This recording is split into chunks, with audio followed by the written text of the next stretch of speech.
Hey everybody, you're watching V Entertainment. My name is Timisha Masha and we're here at the Lomorans Queen's Plate in Cape Town. Hey V Entertainment, this is your boy Stonito and we're out here in Cape Town at the Queen's Plate. Hi V Entertainment, finally holding the infamous V Entertainment mic. My name is Ayanda Tavete and of course I'm a model and presenter as well.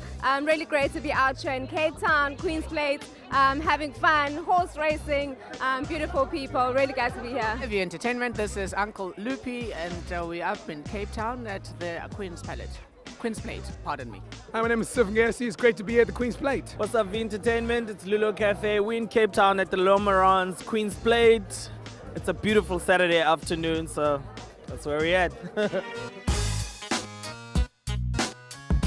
I think my criteria with betting on horses is always how funny the name sounds, you know? Because they're always like, oh, dances with wolves. My 3 criteria on choosing a horse is 1, I usually read about who is the favorite, and for me it's Jackson. It needs to look good.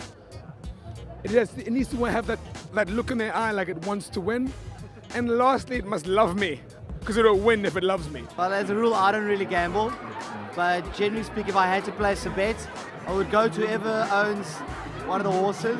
I mean, there's a few people walking around here. 2, it's, you know, kind of consulting with some of the others. You'll find quite a few horse betting experts and I'll ask them their opinions. My criteria would be how many wins have they had in the past, especially in the past couple of months. You don't want to look too far back because obviously they age and they get tired. I would say a good, strong looking horse. You know, that's what I'll be betting on. I'm not a huge gambler or better, but I do tend to choose a lovely name or a friend's horse. If there's a horse that has beach or sea or sun in their name, I will bet on it. This year I'm going for the Drakensberg horse called Sapphire Gem. It's just purely the name. I love sapphires. And apart from that, I look at who's the good-looking jockey. Well, one wonderful thing about the Lomoran Queen's Plate is the men really dress up. And I think blue and white is a perfect combination for men. I really think that, you know, everyone makes such an effort to get dressed up, which is so amazing. I read a quote somewhere where someone said the other day that getting dressed up is a sign of respect. And I really believe it. I think everyone looks elegant and well done to everybody for putting in the effort. Making efforts, and it's become a tradition, the blue and the white. I think everybody's dressed very well. Everybody went with the theme of blue and white. I think what makes men stylish are little things like attention to detail. You know, the fact that your bow tie, for example, matches with 1 or 2 other things.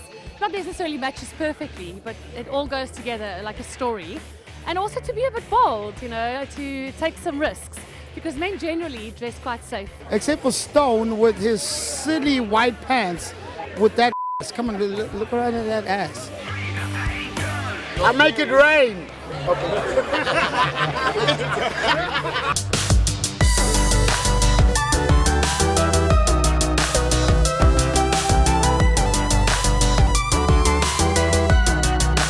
The 153rd Lomoran Queen's Plate. I love the fashion, the blue and white, the fascinators and the hats, the horses. The Lomorans Queen's Plate is definitely one of my favorite events on the calendar. Here man, it's a great chilled out vibe. I really love the Queen's Plate because it is so nice, it is so elegant. Well, we love coming to the Queen's Plate every year because it's a bit more intimate. The one thing I love about Lomoran's Queen's Plate is everyone really dresses so elegantly. What I like about the Queen's Plate is the simplicity. I mean, you can even see how I'm dressed. The Lomoran Queen's Plate always comes first.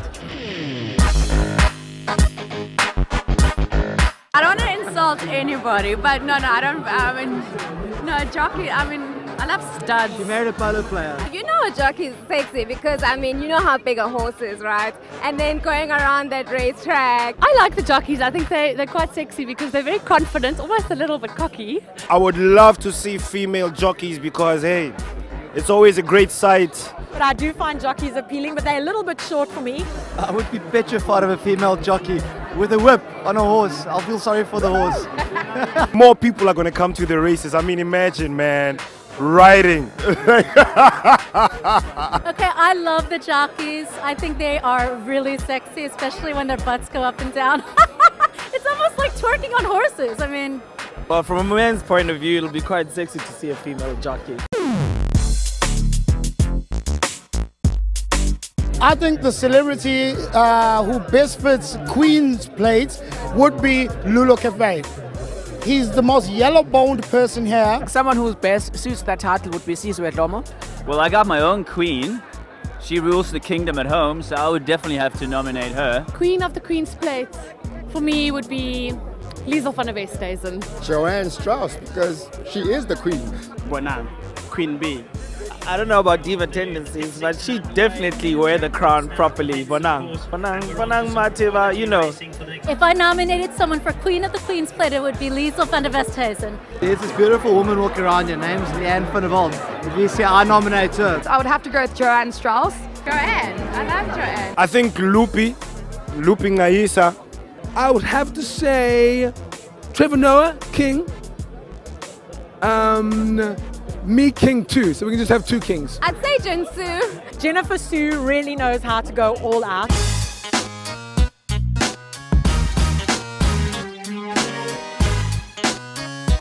I won't lie, I have a stylist who styles me from C Squared.